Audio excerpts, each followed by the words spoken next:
So how I escaped the toxicity of the West, America to be exact, and ended up on white sand beaches like this, Boracay, Siargao, etc. I had been thinking about leaving the United States for a while. I was living in Las Vegas and mainly dating international women, and had initially had my sights on Thailand, but after further examination, I realized that Philippines was an English-speaking country with an easy visa and cheap travel and beaches and sort of an American vibe and extremely friendly women that genuinely were attracted to foreigners. So basically, I was putting it off. I had the money to do it, luckily, and I was putting it off. And I was literally about to turn 46 years old, and I realized it's now or never. You're not going to be able to be one of those guys that's 66 and does this. You got to pull the trigger. You know, you got to at least do a discovery trip and see if it agrees with you. There's just no way you're going to be able to stay in this sort of toxic, sniffles, Republican, Democrat, weird society that America has devolved into. So I set up a discovery trip in early October 2022. I arrived here and I went to Cebu, and I probably wouldn't have stayed in the Philippines if Cebu is all that it had to offer. And then I went to Makati, and then I ended up going to Bonifacio Global City, where I currently have one of my residences. And I woke up that first morning at the Airbnb and I was sold. I said, oh my God, this is a little America in the Philippines, but better and cheaper. And from there, I just really was trying to make a go of it, but I got a little bit bored with BGC, and then I had been hearing from people, girls and stuff, Boracay. It's like the Miami of Asia, essentially, certainly of the Philippines. So I went to Boracay on February 1st, 2023, and I kept wanting to leave. I had I think I did a one-way ticket, but I was like supposed to go in 5 days, or I forget if I canceled my return ticket or what, but I ended up just staying, and I basically never left. Boracay is great, but I warn you that it's sort of a small town, and the grocery stores aren't quite all that proper, and it's a tourist spot, so it's going to be a little bit tricky for the dating. It's sort of the land of the beautiful people and the kite surfers and the international Instagram models and stuff. It's going to be a little bit more of like a Western United States vibe. But with that being said, I still maintain a residence there. I'm in Panglao, Bohol, Olona Beach right now. It's a beautiful sunrise you're watching. And, the second thing I want to talk about is how to get an elite woman, if you're lucky enough, out here, like a high earning, high level looks woman. Basically, most people that come here are coupled up at the airport or within maybe 30 days maximum, if not, 1 week to 2 weeks. And I was really, really picky because I wasn't struggling in the United States, and I was dating eights in the United States. So I figured I gotta, upgrade. If anything, I can't downgrade 8,000 miles from home, where you're away from all the comforts and your family and all that good stuff. So I waited and really, really took my time. I dated a few girls, I met a lot of women, but nobody really made sense to me. This is nothing against them. I met some amazing women that many men would, be very fortunate to have, but I couldn't really make it make sense until I met the girl that I'm with now. It was almost 1 year to the day from my arrival that I physically met up with her in person.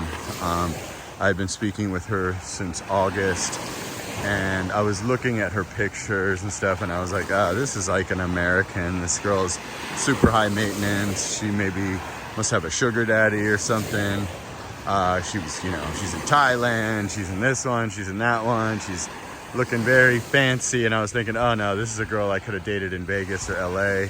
I didn't come 8,000 miles from home to date a girl like this. Very beautiful, but I was like, oh, this looks like too much of a hassle. And I even spoke with her on the phone, and she was like explaining to me the rules, and that there'd be nothing happening right away, and there's multiple dates to evaluate my beauty and stuff. And I said, negative.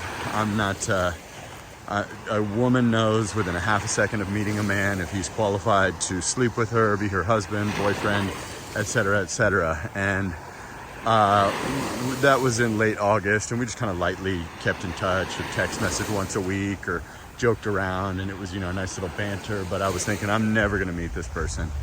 But, about 3 months ago, she, I would just go back and forth with her and told her, listen, I get that you have these guys eating out of your hand like a little puppy dogs and stuff, and you have the looks and the status to do that, but I'm just, I never in a million years, I'm not that type of guy, again, there's no evaluation period.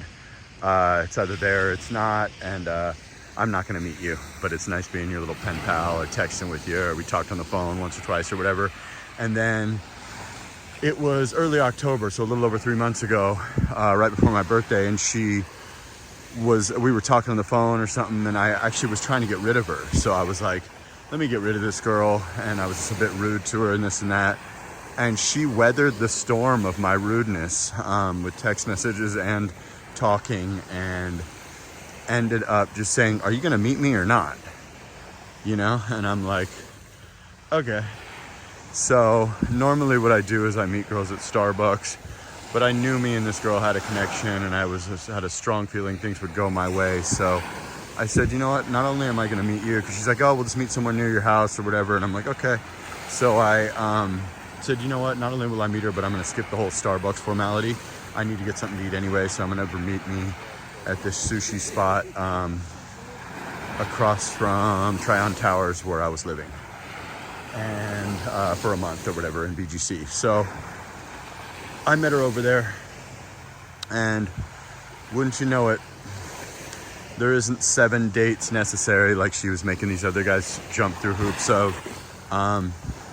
It's either there or it's not. If you're either physically attracted to someone, you like their personality, you can tell upon sight if they're qualified physically, and then give a guy 30 minutes of speaking, and a girl will know if he's, saying the right things, or she's feeling the vibe or not. So that's what happened, and we've been together ever since.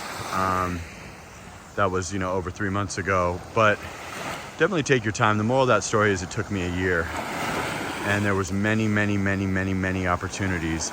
But one thing I didn't want to do was be a financier of someone's family, or even be a financier of a woman. Am I a gentleman? Do I usually pay for dinner, or pay for, more if I can, or whatever? Certainly. But does she pay for things? Yes, she does. So that's a good metric, as I said in another video, of if a woman's genuinely attracted to you, is if she's paying for things or she's trying to save you money. But in the end, I just was sick of the West, and you got to have the nuts to get on that airplane and get out. And then when you get here, you got to be picky. You are the prize in Southeast Asia. There will be a lot of options that you could never dream of in the West, but you have to understand that, doctors and lawyers out here make around the $2,000 a month mark. So if you're, I don't know, you got some money in the bank, or you get $2,000 a month, you're on that level. So just so you know. So it's definitely something to take into consideration. Abundance mindset. Don't go with the scarcity mindset. You're not in the West anymore. Many people that I've done consultations with, or that are in my live stream community, didn't believe me and ended up, handcuffed at the airport to somebody, and then regretting that decision. Whether you meet someone at the airport, I wish you well with that, or you do like I did and you stay single for a year. It could be a bit lonely, but it's always better to never settle and hold out for someone that checks all your boxes, which is exactly what I did.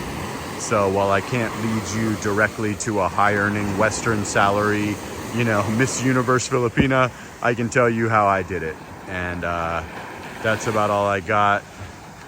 At least do a discovery trip, guys. Whether you go to South America, Thailand, Philippines, Vietnam, whatever, escape the toxicity of the West like I did, and you can be on beaches like this for pennies on the dollar. It doesn't cost that much to come here. It's dirt cheap to fly to places like this. It cost me like $2K or less, which is like 35 bucks. You get hotel rooms for nothing, or if you want to stay at fancy resorts, are pretty pricey here in the Alona Beach, Bohol, Philippines area. But either way, escape the toxicity of the West, and when you get here, be picky. Trust me, you can afford to be. I don't care how old you are. I don't care if you're black, white. I don't care if you're heavy or you're thin. You are the prize, my friends. Abundance mindset. Like, comment, subscribe, share the video, and sana all. Beautiful sunrise, Alona Beach, Bohol, Philippines, 2024, baby.